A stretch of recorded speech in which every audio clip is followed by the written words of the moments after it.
मोदी विरोधी ताकतें जो परेशान हाल हैं। एक सज्जन जो हैं वो मणिपुर से मुंबई की यात्रा पर निकले हुए हैं और हुँ, क्या वाहियात सवाल लोगों से पूछ रहे हैं। ये टी-शर्ट आपने कितने में खरीदी है? इसमें जीएसटी कितना पे आपने किया है? मतलब ये राष्ट्रीय स्तर के नेता हैं और रोज़ाना रात को ये सोच कर के सोते हैं कि मुझे इस देश का प्रधानमंत्री बनना है।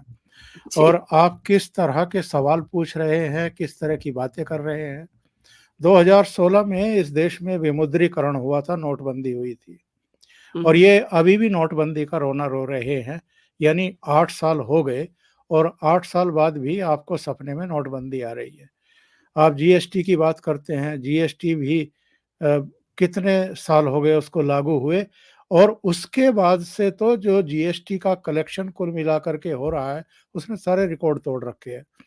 पौने 2 लाख करोड़ के आसपास उसका औसतन कलेक्शन हर महीने हो रहा है और उससे देश में कितने विकास कार्य हो रहे हैं, कितने जन कल्याण के कार्य हो रहे हैं, किस तरह हमारी सेना मजबूत हो रही है, किस तरह इंफ्रास्ट्रक्चर जो है वो विकसित हो रहा है, ये दिखाई नहीं देगा।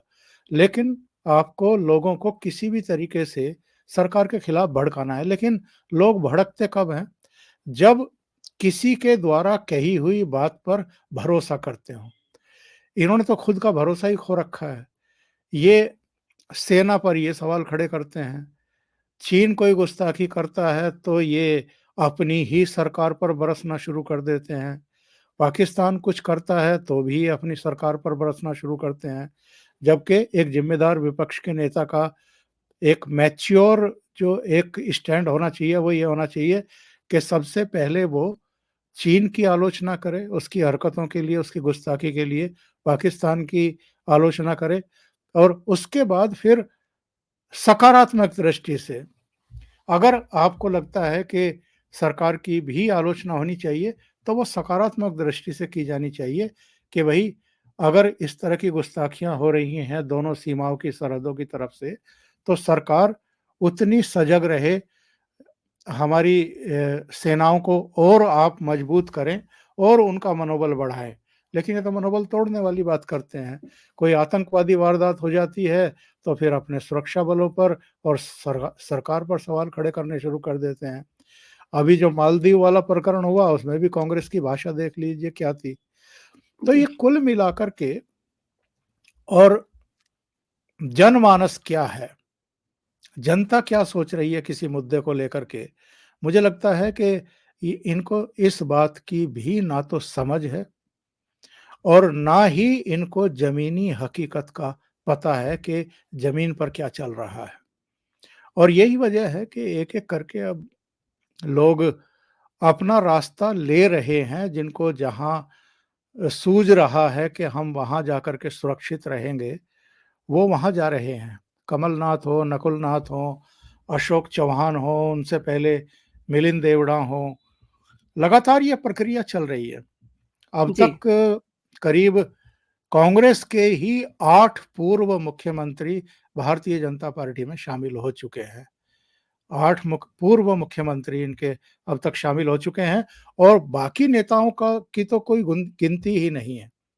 जितिन प्रसाद से लेकर के ज्योतिरादित्य सिंधिया और आपके सुस्मिता देव चली गई छोड़ कर के, वो टीएमसी में चली गई। इधर भी अगर देखें तो आरपीएन सिंह से लेकर के कई दूसरे नेता जो हैं वो भारतीय जनता पार्टी के हो चुके। अभी इनके जो यूथ कांग्रेस के नज़दीकी सहयोगी थे राहुल गांधी के एक दौर में, अशोक तंवर, जो बाद में भारतीय जनता कांग्रेस के हरियाणा के कांग्रेस अध्यक्ष रहे थे, वो भी भारतीय जनता पार्टी में शामिल हो गए। तो एक भगदड़ है, एक असुरक्षा है।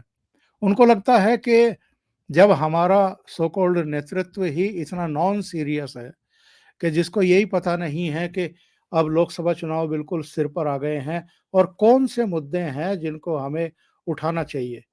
अभी अभी आप नोटबंदी की बात करेंगे, अब आप जीएसटी की बात करेंगे, आप रोजगारों की और महंगाई की बात करेंगे।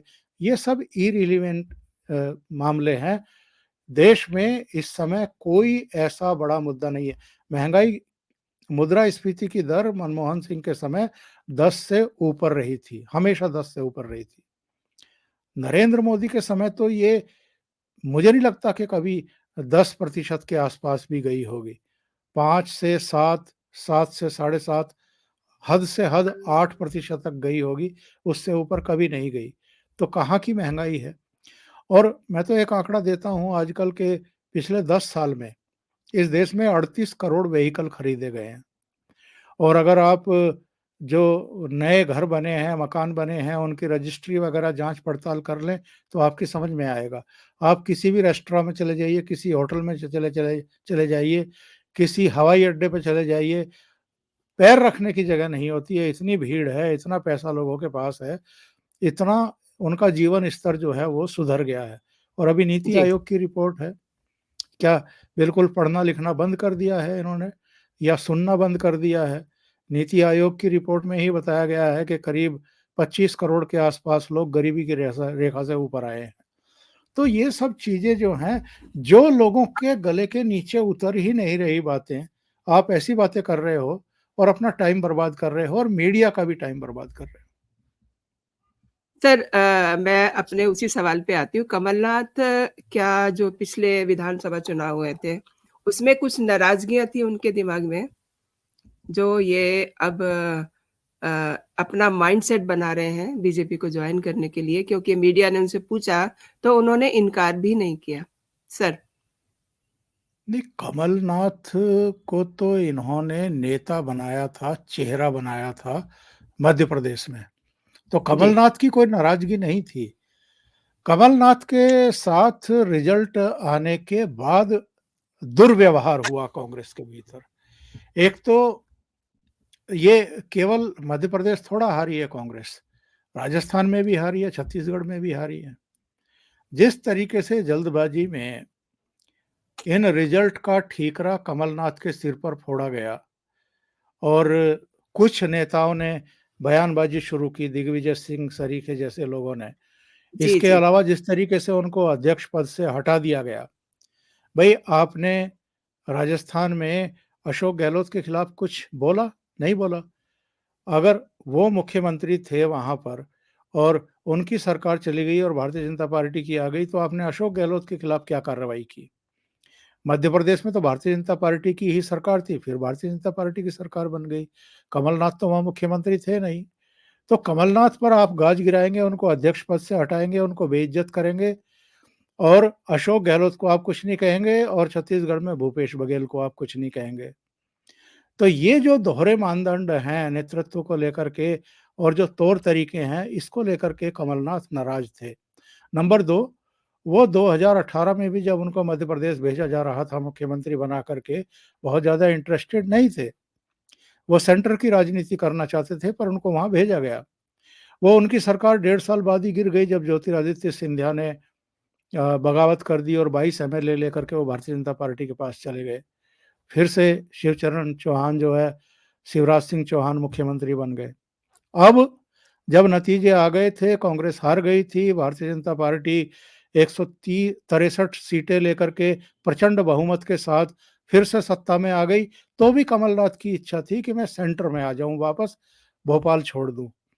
तभी जो कांग्रेस का नेतृत्व है उसने कान नहीं दिया और उनकी सुनवाई नहीं की।